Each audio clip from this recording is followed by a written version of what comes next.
여러분 안녕하세요. 현모TV의 현모입니다. 오늘 들려드릴 이야기는 평생을 한국은 일본 덕분에 발전했다고 믿으며 살아온 75살 일본 극우 성향 노인의 고백입니다. 그는 말했습니다. 조선은 일본이 문명을 가르쳐준 나라다. 감사할 줄 모르고 역사 타령만 하는 국민들이다. 매주 혐한 집회에 나가고 인터넷에 한국을 비방하는 글을 올리고 혼자들에게까지 한국을 경계하라고 가르쳤던 사람. 그런데 우연한 계기로 한국 땅을 밟게 되고 단 10일을 보낸 뒤 그의 입에서 전혀 예상치 못한 말이 흘러나왔습니다. 우리가 틀렸습니다. 저는 제가 평생 믿어온 모든 것이 거짓말처럼 느껴졌습니다. 그리고 그는 돌아가는 비행기 안에서 손으로 얼굴을 가리고 울었다고 합니다. 오늘 사연은 일본 극우 노인의 충격적 고백.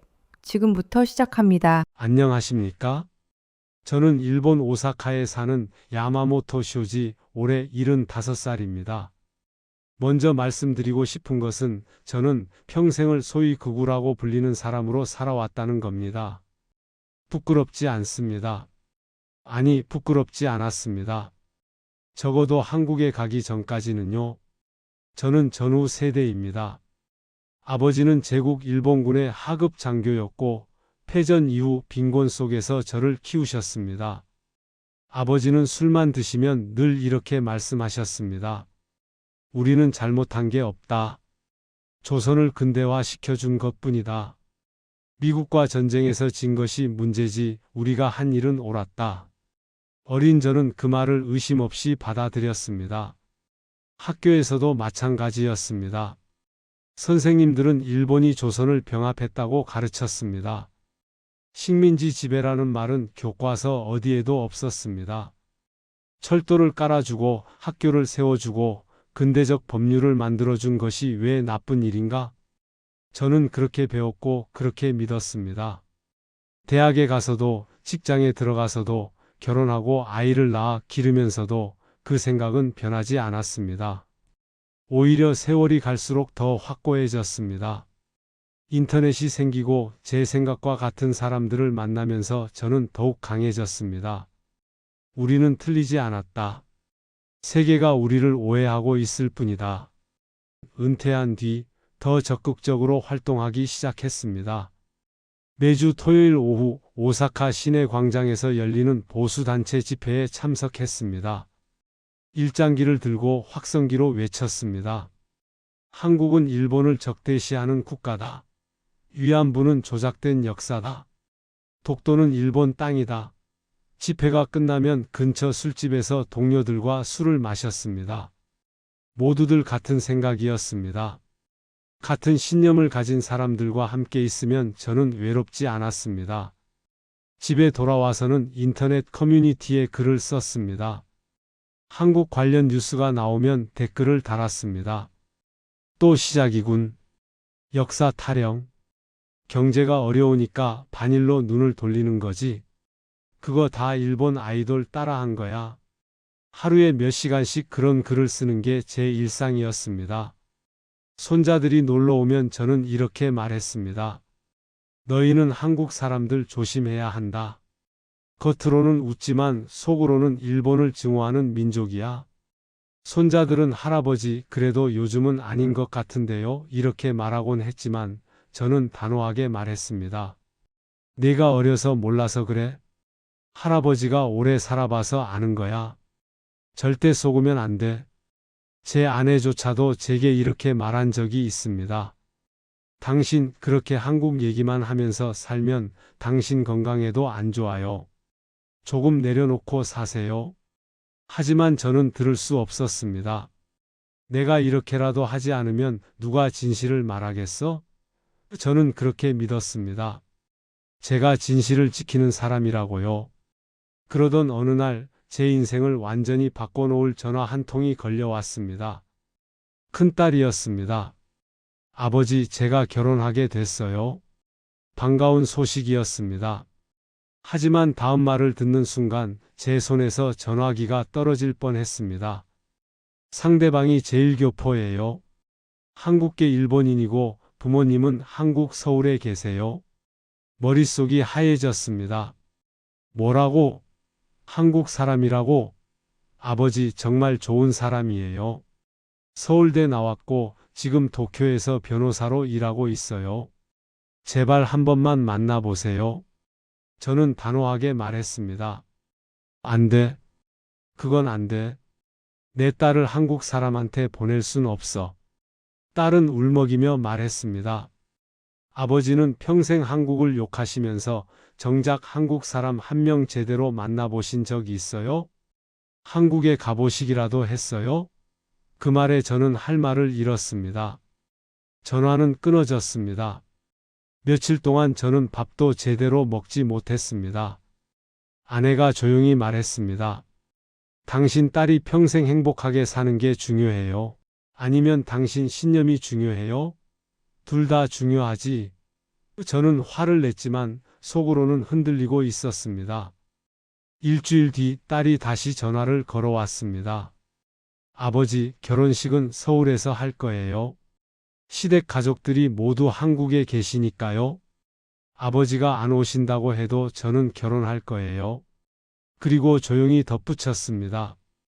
그래도 아버지가 오셔서 제 손 한번 잡아주시면 좋겠어요. 전화를 끊고 나서 저는 한참을 멍하니 앉아 있었습니다. 아내가 옆에 앉으며 말했습니다. 당신 직접 가서 보는 게 어때요? 그 나라가 정말 당신이 생각하는 것처럼 나쁜 나라인지 아니면 당신이 잘못 알고 있었던 건지. 그날 밤 저는 잠을 이룰 수 없었습니다. 침대에 누워서 천장을 바라보며 생각했습니다. 내가 평생 한국을 욕했지만 정말 한국 땅을 밟아본 적은 한 번도 없었다. 집회에서, 인터넷에서 모두 간접적으로 들은 이야기들 뿐이었다. 다음 날 아침 저는 딸에게 전화를 걸었습니다. 나도 갈게. 결혼식에? 딸은 울먹이는 목소리로 말했습니다. 고마워요, 아버지. 하지만 솔직히 말하면 저는 가고 싶지 않았습니다. 마음 한구석에는 이런 생각도 있었습니다. 가서 직접 확인하고 내 생각이 틀리지 않았다는 걸 딸에게 증명해 주겠어? 비행기 표를 끊으면서도, 짐을 싸면서도, 공항으로 향하면서도 저는 계속 스스로에게 말했습니다. 나는 틀리지 않았어? 곧 그걸 확인하게 될 거야. 인천공항에 도착한 날은 늦은 오후였습니다. 비행기에서 내리는 순간부터 저는 긴장해 있었습니다. 드디어 이 땅에 발을 딛는구나. 내가 평생 욕하던 나라에. 입국 심사장으로 향하는 복도는 넓고 깨끗했습니다. 사람들이 줄을 서서 차분히 기다리고 있었습니다. 공항은 원래 깨끗한 법이지? 이건 아무 의미 없어? 스스로 그렇게 변명하며 마음을 다잡았습니다. 입국 심사대 앞에 섰을 때 젊은 여성 직원이 제 여권을 받았습니다. 그녀는 여권을 보더니 짧은 일본어로 말했습니다. 어서 오세요. 한국 방문 목적이 어떻게 되세요? 딸 결혼식입니다. 아, 축하드립니다. 편안한 여행 되세요. 그녀는 환하게 웃으며 여권의 도장을 찍어 주었습니다. 순간 묘한 기분이 들었습니다. 왜 웃지? 일본 사람인 걸 알면서도. 짐을 찾고 공항 밖으로 나왔습니다. 날씨는 맑았고 바람은 시원했습니다. 딸의 약혼자가 마중을 나와 있었습니다. 어서 오세요, 장인어른. 저는 김태준입니다. 그는 정중하게 고개를 숙였습니다. 저는 어색하게 고개를 끄덕였습니다. 응. 피곤하시죠? 호텔로 모시겠습니다. 짐 제가 들게요. 그는 제 무거운 캐리어를 자연스럽게 들어주었습니다. 차로 이동하는 동안 저는 창밖을 바라봤습니다. 고속도로는 생각보다 훨씬 넓고 정돈되어 있었습니다. 차선이 깔끔했고 주변 건물들도 현대적이었습니다. 일본 도로보다 더 넓은 것 같은데? 김태준이 조심스럽게 말을 걸었습니다. 장인어른, 한국은 처음이시죠? 그래? 불편한 게 있으시면 언제든 말씀하세요. 제가 최대한 도와드리겠습니다. 응. 저는 짧게만 대답했습니다. 마음을 열고 싶지 않았기 때문입니다. 하지만 그의 태도는 제가 예상했던 것과 달랐습니다. 공손했고 배려가 있었고 전혀 적대적이지 않았습니다. 연기일지도 몰라. 딸 아버지니까 잘 보이려고 그러는 거겠지? 저는 스스로에게 그렇게 설명했습니다. 호텔은 강남 쪽에 있었습니다. 차에서 내리는 순간 거대한 빌딩들이 눈에 들어왔습니다. 네온사인, LED 광고판, 현대적인 건축물들, 이게 서울이라고. 제가 알고 있던 서울은 좁고 혼잡한 거리, 오래된 건물들, 낙후된 인프라였습니다. 하지만 눈앞에 펼쳐진 광경은 도쿄 못지않게, 아니 어쩌면 더 세련되어 보였습니다. 호텔 로비에 들어서자 직원이 다가왔습니다. 어서 오십시오. 예약하신 분 성함이 어떻게 되십니까? 김태준이 대신 말했습니다. 야마모토 쇼지님 예약입니다. 아, 네. 확인했습니다. 여권 잠시만 보여주시겠어요? 체크인을 마치고 방키를 받았습니다. 15층입니다. 편안한 시간 보내십시오. 직원은 깊게 고개를 숙였습니다. 엘리베이터를 타고 올라가는 동안 저는 김태준에게 물었습니다. 너 일본어 언제 배웠니? 대학 때 부전공으로 했습니다. 일본 문화도 좋아하고 언젠가 장인어른 같은 분을 만날 수도 있다고 생각했거든요. 그의 대답에 저는 할 말을 잃었습니다. 방에 들어가자 김태준이 말했습니다. 오늘은 푹 쉬세요. 내일 점심때 다시 뵙겠습니다. 저희 부모님께서 식사 자리를 준비하셨어요. 알았어? 그가 나가고 혼자 남은 방 안에서 저는 창밖을 바라봤습니다. 서울의 야경이 눈부시게 펼쳐져 있었습니다. 한강이 흐르고 다리에 불이 켜지고 수많은 자동차가 질서정연하게 움직이고 있었습니다. 이 나라가 정말 내가 알던 한국이 맞나? 침대에 앉아 핸드폰을 꺼냈습니다. 일본에 있는 동료들에게 메시지를 보내려다가 손을 멈췄습니다. 뭐라고 쓰지? 서울이 생각보다 발전했다고? 아니야, 아직 겉만 본 거야. 내일부터 제대로 봐야지. 잠자리에 들었지만 쉽게 잠이 오지 않았습니다. 창밖의 불빛을 바라보며 이상한 기분이 들었습니다. 불안함과 동요와 그리고 묘한 두려움. 내가 혹시 틀렸던 걸까? 그 생각이 머릿속을 스쳤지만 저는 고개를 저었습니다. 아니야. 아직 하루밖에 안 지났어? 내일부터 제대로 볼 거야. 다음 날 점심, 김태준의 부모님을 만나러 갔습니다. 서울 시내의 한 한정식 식당이었습니다. 문을 열고 들어서자 중년 부부가 일어나 깊게 인사했습니다. 어서 오십시오. 저희는 김태준 부모입니다. 멀리서 오시느라 고생 많으셨습니다. 저는 어색하게 고개를 숙였습니다. 야마모토입니다. 김태준의 어머니가 환하게 웃으며 말했습니다. 사돈어른, 여기 앉으세요. 저희가 일본어는 서툴러서 태준이가 통역해 줄 거예요. 자리에 앉자 정성스럽게 차려진 한정식이 하나씩 나오기 시작했습니다. 전체 요리부터 시작해서 나물, 구이, 찌개, 밥까지 종류가 너무 많아서 어디부터 먹어야 할지 몰랐습니다. 김태준의 아버지가 천천히 설명했습니다. 이건 우리 전통 방식으로 차린 상입니다. 천천히 드시면서 하나씩 맛보시면 됩니다. 너무 신경 쓰지 않으셔도 제가 말하려는데 어머니가 먼저 말했습니다. 아니에요. 사돈어른 처음 한국 오시는 건데 당연히 신경 써야죠. 우리 아들이 좋은 분 만났다고 얼마나 기쁜지 몰라요. 그 말을 듣는 순간 가슴 한구석이 묵직해졌습니다. 저는 이 사람들이 일본을 싫어할 거라고 생각했습니다. 차갑게 대하거나 혹은 속으로 경계하면서 겉으로만 웃을 거라고 생각했습니다. 하지만 그들의 눈빛은 진심으로 반가워하고 있었습니다. 식사를 하는 동안 김태준의 아버지가 물었습니다. 사돈 어른은 어떤 일 하셨어요? 회사원이었습니다. 무역 쪽에서 일했고요. 아, 그러셨군요. 저는 작은 제조업 회사를 운영했습니다. 지금은 아들한테 물려주고 은퇴했지만요. 대화는 자연스럽게 이어졌습니다. 이상했습니다.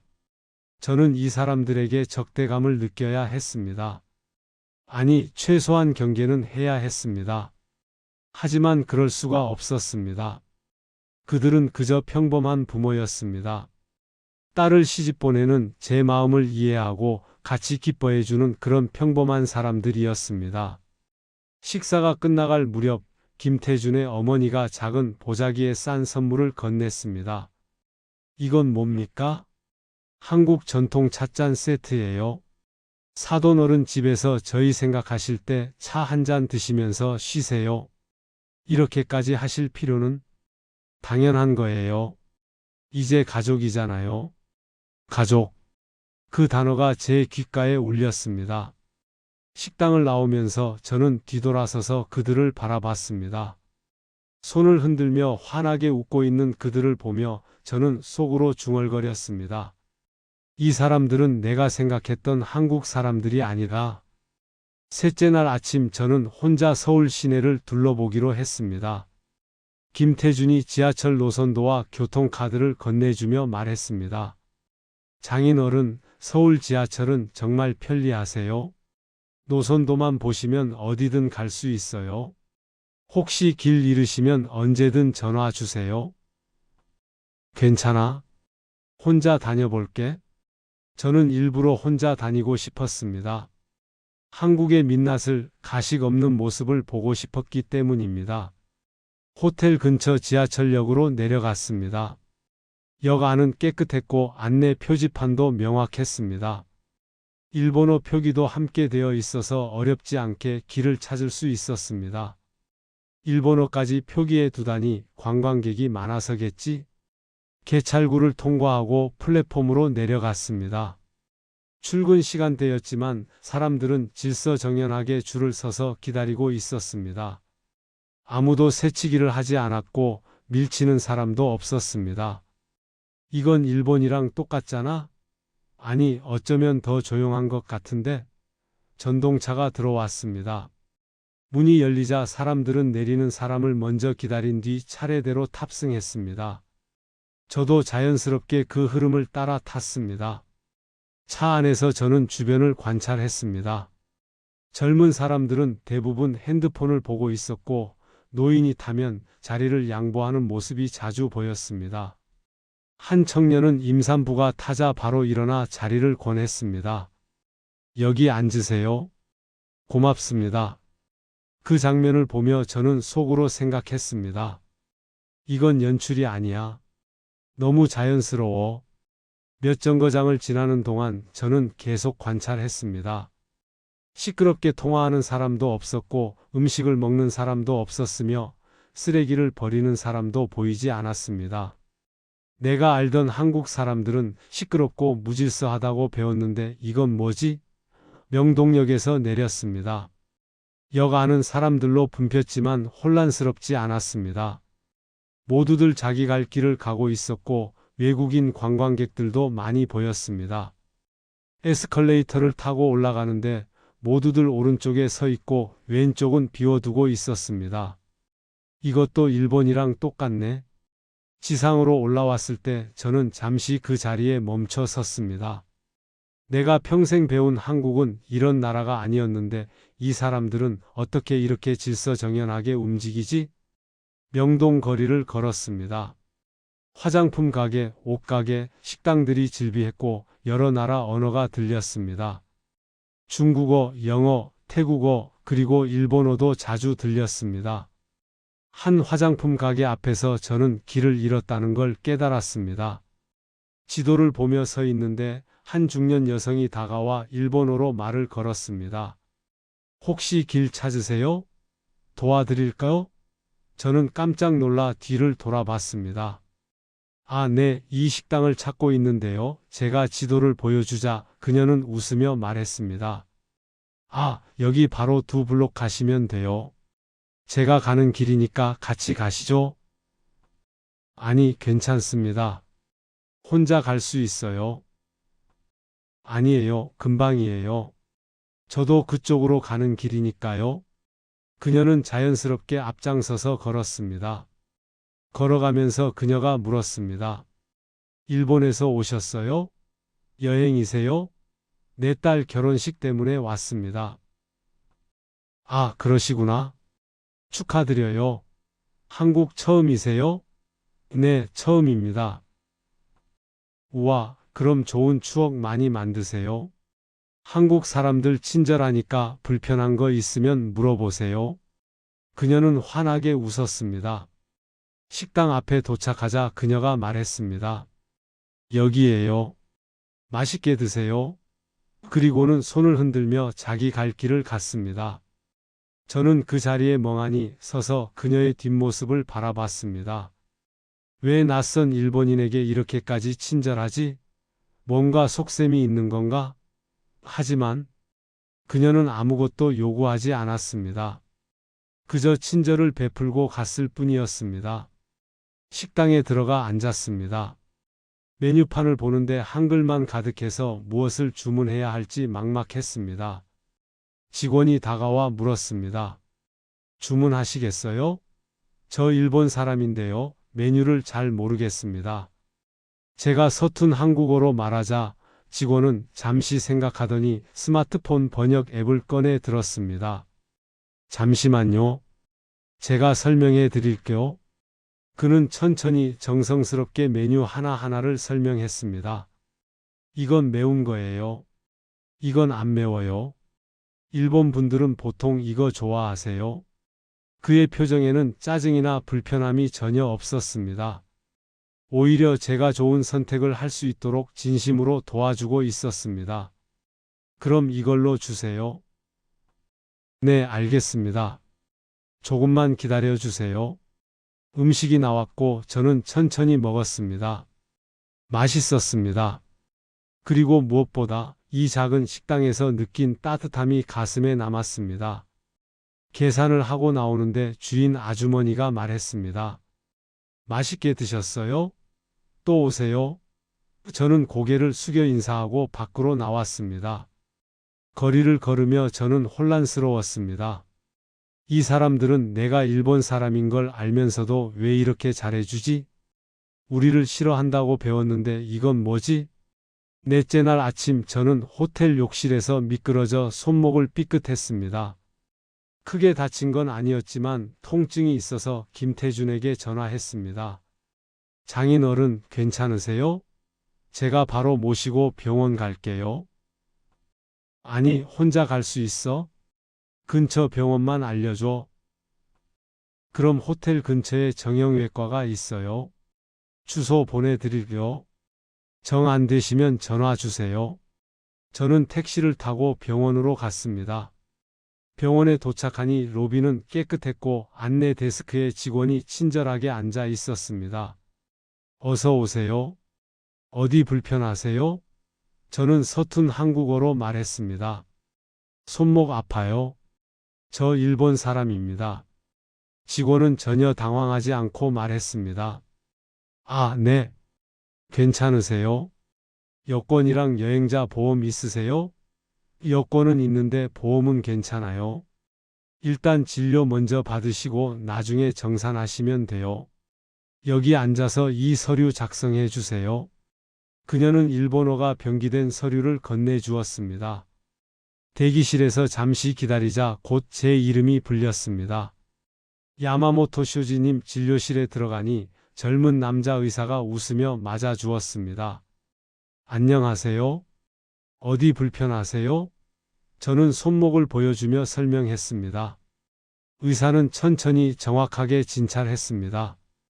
그리고 간단한 영어와 번역 앱을 섞어가며 설명했습니다. 뼈는 괜찮아요. 인대가 살짝 늘어났네요. 며칠 쉬시면 좋아질 거예요. 약 처방해 드릴게요. 얼마나 걸리나요? 일주일 정도면 거의 괜찮아지실 거예요. 무리하지 마시고 찜질 자주 해주세요. 진료는 10분 정도 걸렸습니다. 정확했고 친절했으며 전혀 서두르는 느낌이 없었습니다.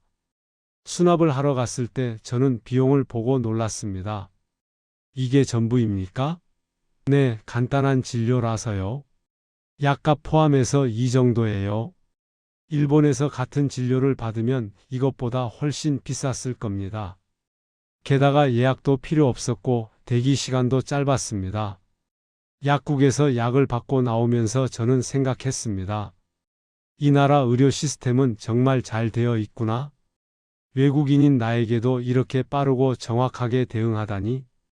호텔로 돌아오는 택시 안에서 저는 창밖을 보며 혼잣말을 했습니다. 내가 알던 한국은 이런 나라가 아니었는데. 명동 거리를 걸었습니다. 화장품 가게, 옷가게, 식당들이 즐비했고 여러 나라 언어가 들렸습니다. 중국어, 영어, 태국어, 그리고 일본어도 자주 들렸습니다. 한 화장품 가게 앞에서 저는 길을 잃었다는 걸 깨달았습니다. 지도를 보며 서 있는데 한 중년 여성이 다가와 일본어로 말을 걸었습니다. 혹시 길 찾으세요? 도와드릴까요? 저는 깜짝 놀라 뒤를 돌아봤습니다. 아, 네, 이 식당을 찾고 있는데요. 제가 지도를 보여주자 그녀는 웃으며 말했습니다. 아, 여기 바로 2블록 가시면 돼요. 제가 가는 길이니까 같이 가시죠. 아니, 괜찮습니다. 혼자 갈 수 있어요. 아니에요, 금방이에요. 저도 그쪽으로 가는 길이니까요. 그녀는 자연스럽게 앞장서서 걸었습니다. 걸어가면서 그녀가 물었습니다. 일본에서 오셨어요? 여행이세요? 내 딸 결혼식 때문에 왔습니다. 아, 그러시구나. 축하드려요. 한국 처음이세요? 네, 처음입니다.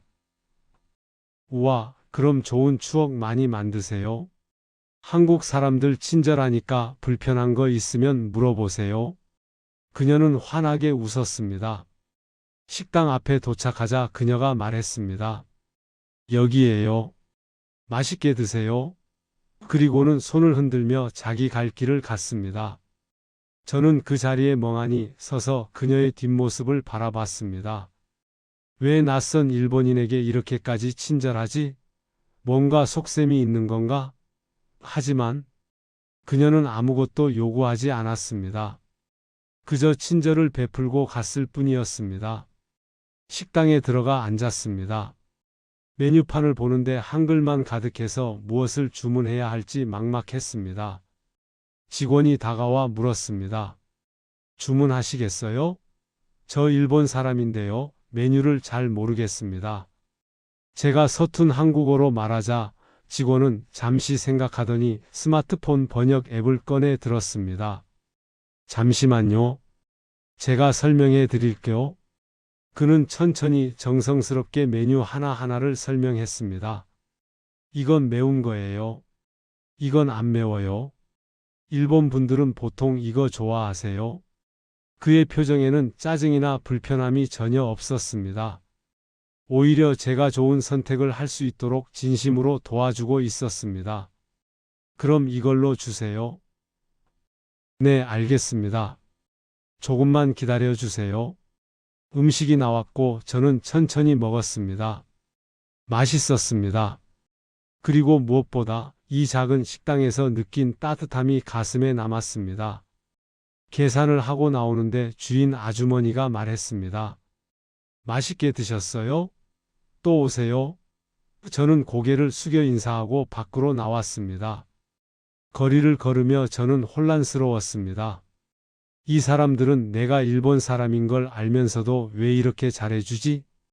우리를 싫어한다고 배웠는데 이건 뭐지? 넷째 날 아침 저는 호텔 욕실에서 미끄러져 손목을 삐끗했습니다. 크게 다친 건 아니었지만 통증이 있어서 김태준에게 전화했습니다.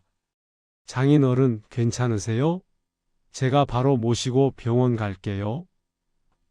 아니, 혼자 갈 수 있어? 근처 병원만 알려줘. 그럼 호텔 근처에 정형외과가 있어요. 주소 보내드릴게요. 정 안 되시면 전화 주세요. 저는 택시를 타고 병원으로 갔습니다. 병원에 도착하니 로비는 깨끗했고 안내 데스크에 직원이 친절하게 앉아 있었습니다. 어서 오세요. 어디 불편하세요? 저는 서툰 한국어로 말했습니다. 손목 아파요. 저 일본 사람입니다. 직원은 전혀 당황하지 않고 말했습니다. 아, 네. 괜찮으세요? 여권이랑 여행자 보험 있으세요? 여권은 있는데 보험은 괜찮아요. 일단 진료 먼저 받으시고 나중에 정산하시면 돼요. 여기 앉아서 이 서류 작성해 주세요. 그녀는 일본어가 병기된 서류를 건네주었습니다. 대기실에서 잠시 기다리자 곧 제 이름이 불렸습니다. 야마모토 쇼지님 진료실에 들어가니 젊은 남자 의사가 웃으며 맞아주었습니다. 안녕하세요. 어디 불편하세요? 저는 손목을 보여주며 설명했습니다. 의사는 천천히 정확하게 진찰했습니다. 그리고 간단한 영어와 번역 앱을 섞어가며 설명했습니다. 뼈는 괜찮아요. 인대가 살짝 늘어났네요. 며칠 쉬시면 좋아질 거예요. 약 처방해 드릴게요. 얼마나 걸리나요? 일주일 정도면 거의 괜찮아지실 거예요. 무리하지 마시고 찜질 자주 해주세요. 진료는 10분 정도 걸렸습니다. 정확했고 친절했으며 전혀 서두르는 느낌이 없었습니다. 수납을 하러 갔을 때 저는 비용을 보고 놀랐습니다.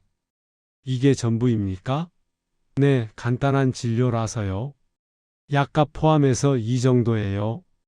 일본에서 같은 진료를 받으면 이것보다 훨씬 비쌌을 겁니다. 게다가 예약도 필요 없었고 대기 시간도 짧았습니다. 약국에서 약을 받고 나오면서 저는 생각했습니다. 이 나라 의료 시스템은 정말 잘 되어 있구나. 외국인인 나에게도 이렇게 빠르고 정확하게 대응하다니. 호텔로 돌아오는 택시 안에서 저는 창밖을 보며 혼잣말을 했습니다. 내가 알던 한국은 이런 나라가 아니었는데 드디어 결혼식 날이 왔습니다. 서울 시내의 한 웨딩홀이었습니다. 저는 정장을 입고 일찍 도착했습니다. 웨딩홀 로비에는 양가 친척들이 모여 있었습니다. 한국 쪽 친척들이 저를 보고 다가와 인사했습니다. 사돈 어른이시죠? 반갑습니다. 저는 신랑 삼촌입니다. 멀리서 오시느라 고생 많으셨어요. 모두들 정중했고 따뜻했습니다.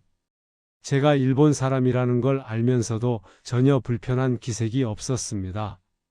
오히려 저를 배려하며 일본어를 섞어가며 대화를 시도했습니다. 식이 시작되기 전 딸이 웨딩 드레스를 입고 나왔습니다. 아름다웠습니다. 제 딸이 이렇게 예쁜 신부가 되다니 눈시울이 뜨거워졌습니다. 딸이 제게 다가와 조용히 말했습니다. 아빠, 와줘서 고마워요. 정말 고마워요. 저는 딸의 손을 잡았습니다. 잘 살아라. 행복하게. 식이 시작되었습니다. 신랑 김태준이 입장하고 제가 딸의 손을 잡고 버진 로드를 걸었습니다.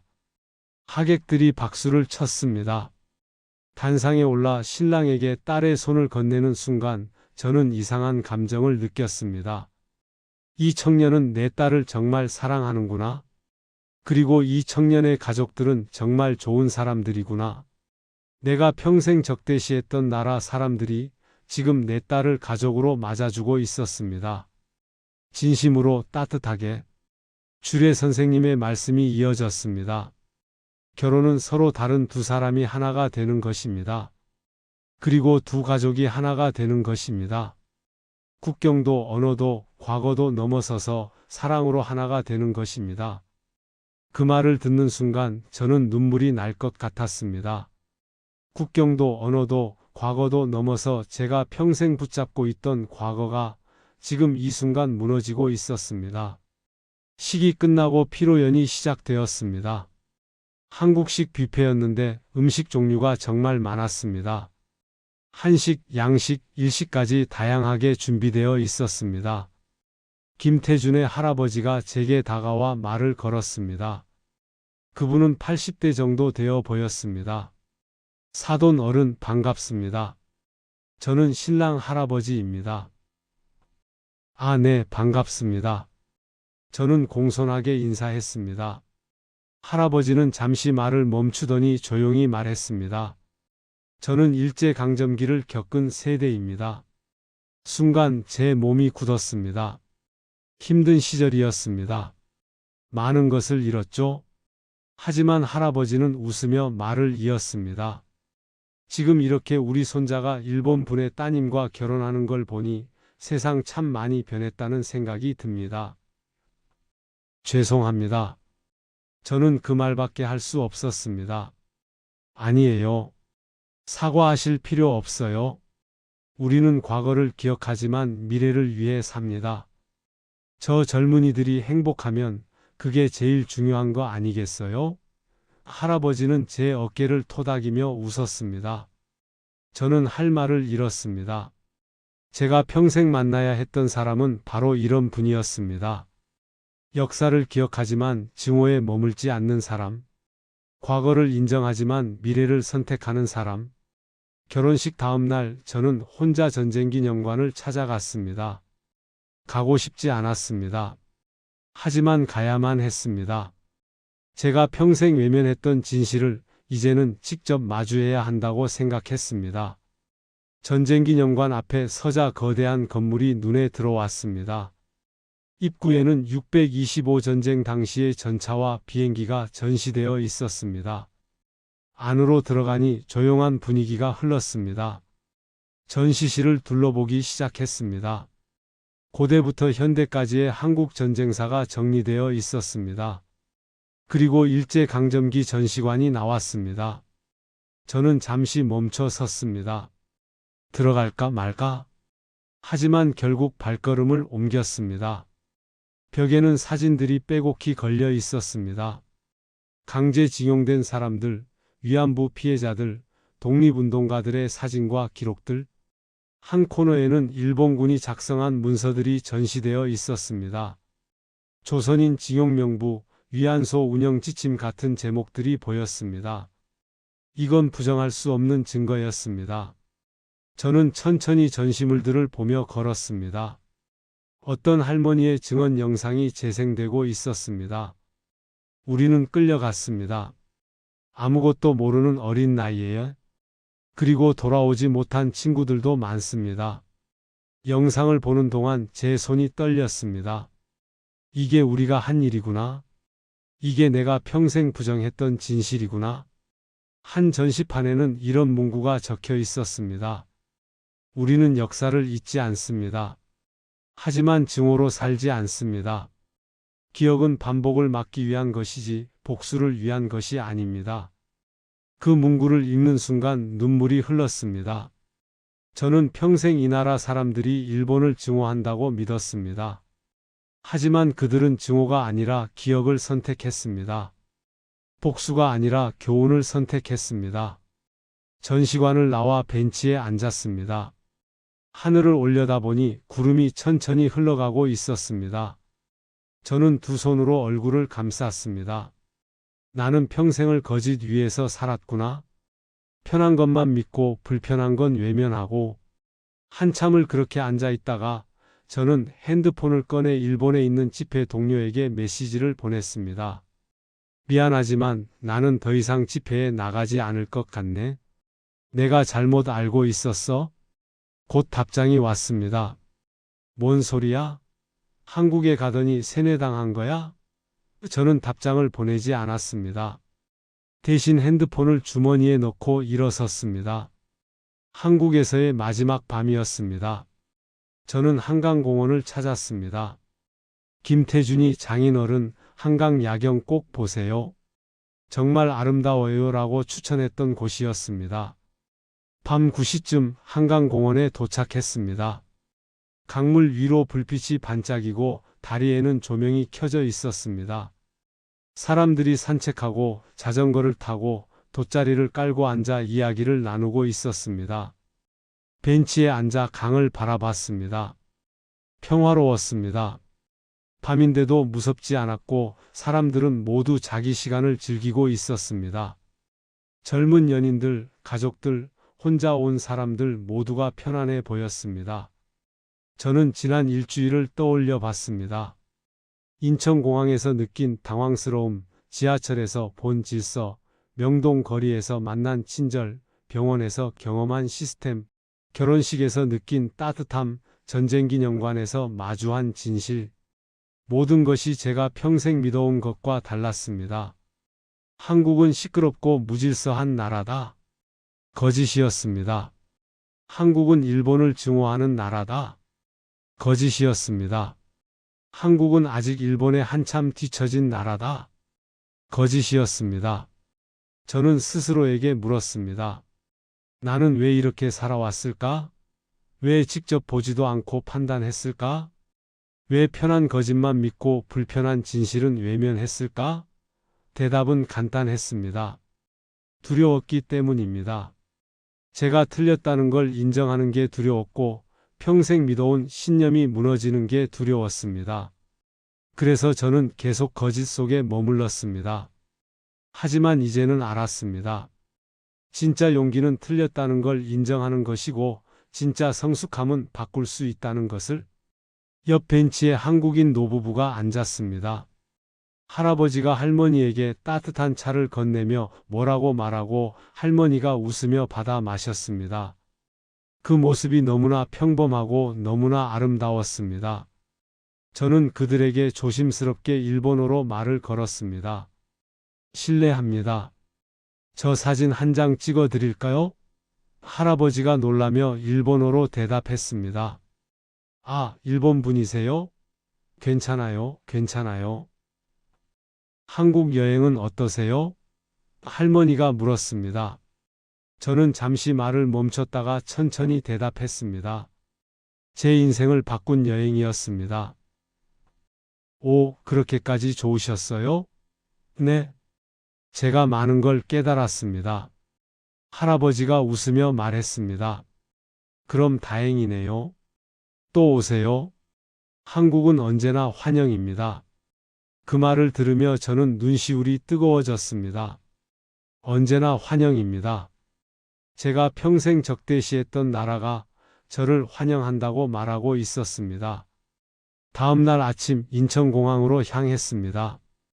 김태준과 딸이 배웅을 나왔습니다. 장인어른 건강하세요?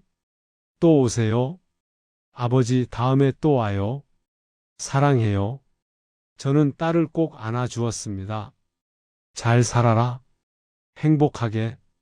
그리고 저는 김태준을 바라보며 말했습니다. 태준아, 내 딸 잘 부탁한다. 네, 장인어른. 걱정 마세요. 김태준이 깊게 고개를 숙였습니다. 저는 출국장으로 들어갔습니다. 뒤돌아보니 딸과 김태준이 손을 흔들고 있었습니다. 저도 손을 흔들었습니다. 그리고 천천히 안으로 들어갔습니다. 비행기에 탑승했습니다. 창가 자리에 앉아 밖을 바라봤습니다. 서울의 모습이 점점 작아지고 있었습니다.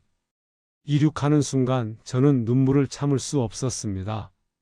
손으로 얼굴을 가리고 조용히 울었습니다. 75년을 살면서 이렇게 운 적이 없었습니다. 부끄러움과 후회와 그리고 감사함이 한꺼번에 밀려왔습니다. 나는 틀렸습니다. 평생을 거짓 속에서 살았습니다. 그리고 그 거짓으로 다른 사람들에게 상처를 주었습니다. 옆자리 승객이 휴지를 건네며 걱정스럽게 물었습니다. 괜찮으세요? 네, 괜찮습니다. 고맙습니다. 저는 휴지로 눈물을 닦았습니다. 비행기가 안정화되고 기내식이 나왔습니다. 하지만 저는 먹을 수 없었습니다. 계속 창밖을 바라보며 생각했습니다. 이제 나는 무엇을 해야 할까? 어떻게 살아야 할까? 대답은 명확했습니다. 진실을 말해야 합니다. 제가 직접 본 한국을, 제가 경험한 한국 사람들을, 제가 깨달은 진실을 사람들에게 말해야 합니다. 일본에 도착했습니다. 공항을 나와 집으로 향하는 동안 저는 핸드폰을 꺼내 메모를 시작했습니다. 한국에서 배운 것들이라는 제목으로. 집에 도착하니 아내가 반갑게 맞아주었습니다. 어떻게 다녀왔어요? 저는 가방을 내려놓고 아내를 바라봤습니다. 당신 말이 맞았어요. 내가 틀렸어요. 무슨 말이에요? 한국은 내가 생각했던 나라가 아니었어요. 아니, 내가 잘못 알고 있었어요. 저는 천천히 일주일간의 이야기를 아내에게 들려주었습니다. 아내는 조용히 듣더니 제 손을 잡았습니다. 이제라도 알게 돼서 다행이에요. 늦지 않았어요. 다음 날 손자가 집에 놀러 왔습니다. 할아버지, 한국 어땠어요? 뉴스에서 보던 것처럼 별로였어요? 저는 손자를 앉혀놓고 말했습니다. 아니, 할아버지가 평생 너한테 거짓말을 했구나? 예? 한국은 시끄러운 나라가 아니야. 일본을 증오하는 나라도 아니고 뒤처진 나라도 아니야. 오히려 우리가 배워야 할 게 많은 나라더구나. 손자는 눈을 크게 뜨며 물었습니다. 정말요? 할아버지가 그렇게 말씀하시다니 믿기지 않아요. 직접 가보니까 알게 됐어? 내가 예전에 나한테 물었잖아. 할아버지는 직접 가보셨어요? 그 질문이 할아버지를 바꿔놓았어? 손자가 웃으며 말했습니다. 할아버지 멋있어요. 일주일 뒤 예전 집회 동료들과 술자리가 있었습니다. 모두들 여전히 한국을 비난하고 있었습니다. 한국은 정말 문제가 많은 나라야. 계속 일본한테 돈 뜯어내려고 하잖아. 저는 잔을 내려놓고 조용히 말했습니다. 여러분, 미안하지만 나는 더 이상 그렇게 생각하지 않아. 뭐? 직접 가봤어? 한국에? 그리고 내가 평생 믿었던 게 거짓이었다는 걸 깨달았어? 친구들은 어이없다는 표정으로 말했습니다. 너 한국에 한번 갔다 왔다고 세뇌당한 거야? 그들이 잘 보이려고 연기한 거지. 속면 안 돼. 저는 고개를 저었습니다. 아니야. 나는 일부러 민낯을 보려고 했어?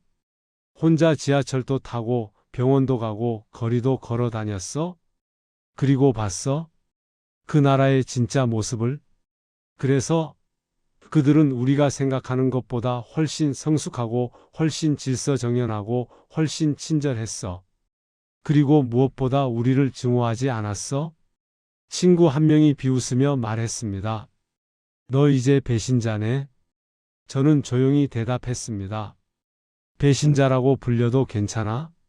나는 이제 진실 편에 서기로 했으니까? 그날 이후 저는 예전 모임에 나가지 않았습니다. 대신 인터넷 커뮤니티에 글을 하나 올렸습니다. 75살 극우 노인의 고백 마이너스 제가 틀렸습니다. 글에는 제 경험을 솔직하게 적었습니다. 어떻게 한국에 가게 되었는지, 무엇을 보았는지, 어떻게 깨달았는지, 그리고 마지막에 이렇게 썼습니다. 저는 평생을 편견 속에서 살았습니다. 하지만 이제는 진실을 알았습니다. 한국은 우리가 적대해야 할 나라가 아닙니다. 오히려 존중하고 배워야 할 나라입니다. 늦었지만 저는 바뀌기로 했습니다. 여러분도 직접 가보세요. 그리고 직접 보세요. 진실은 그곳에 있습니다. 이제 이 이야기를 마무리하려고 합니다. 제가 이 고백을 하는 이유는 단 하나입니다. 변화는 가능하다는 걸 말씀드리고 싶어서입니다. 저는 75살입니다. 평생을 극우로 살았고 한국을 적대했습니다. 그런 제가 바뀌었습니다. 늦었지만 바뀔 수 있었습니다. 한국 분들께 말씀드리고 싶습니다. 여러분은 더 이상 우리가 내려다볼 수 있는 나라가 아닙니다. 오히려 우리가 배워야 할 나라입니다. 여러분의 시민의식, 배려, 시스템, 그리고 무엇보다 역사를 기억하되 증오에 머물지 않는 성숙함? 그 모든 것이 저에게 큰 가르침이었습니다. 저는 이제 제 남은 인생을 다르게 살고 싶습니다. 거짓을 퍼뜨리는 사람이 아니라 진실을 말하는 사람으로, 증오를 조장하는 사람이 아니라 이해를 돕는 사람으로, 일본에 계신 분들께도 말씀드립니다. 직접 가보세요. 직접 보고 직접 경험하세요. 뉴스와 책만으로는 알 수 없는 진실이 그곳에 있습니다. 그리고 무엇보다 틀렸다는 걸 인정하는 건 부끄러운 게 아닙니다.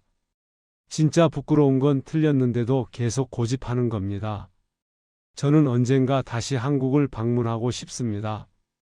이번에는 비판하러 가는 노인이 아니라 배우러 가는 노인으로, 적대하는 사람이 아니라 친구가 되고 싶은 사람으로. 한국 여러분, 저 같은 일본 노인도 바뀔 수 있다는 걸 보여드렸습니다. 늦었지만 바뀔 수 있었습니다. 그리고 저처럼 바뀔 수 있는 사람들이 더 많다고 믿습니다. 감사합니다. 그리고 죄송합니다. 지금까지 일본 오사카에 사는 야마모토 쇼지의 고백이었습니다. 해외 감동 사연, 일본 극우 노인의 충격적 고백, 함께 들어주셔서 감사합니다. 우리는 일본을 쉽게 용서할 수 없습니다. 그리고 그래서는 안 됩니다. 역사는 분명히 기억해야 하니까요. 하지만 동시에 오늘 이야기에서 보셨듯이 왜곡된 교육과 편견 속에서도 진실을 마주하면 바뀔 수 있는 사람들도 분명히 존재합니다. 그래서 우리가 해야 할 일은 증오에만 머무르는 것이 아니라 더 당당하게, 더 품격 있게 우리의 역사를 지키고 우리나라를 지키는 것이라고 저는 믿습니다. 오늘 이야기를 들으시면서 우리가 참 멀리도 왔구나. 한국인인 게 조금 자랑스럽다. 이런 마음이 드셨다면 구독과 좋아요, 그리고 주변 분들과의 공유 한번 부탁드리겠습니다. 여러분 한 분 한 분의 선택이 이런 이야기들을 더 멀리 보내고 더 많은 사람들의 마음을 바꾸는 힘이 됩니다. 지금까지 현무TV의 현무였습니다. 들어주셔서 진심으로 감사드리고요. 늘 건강하시고 편안한 하루 보내십시오. 다음 사연에서 또 인사드리겠습니다.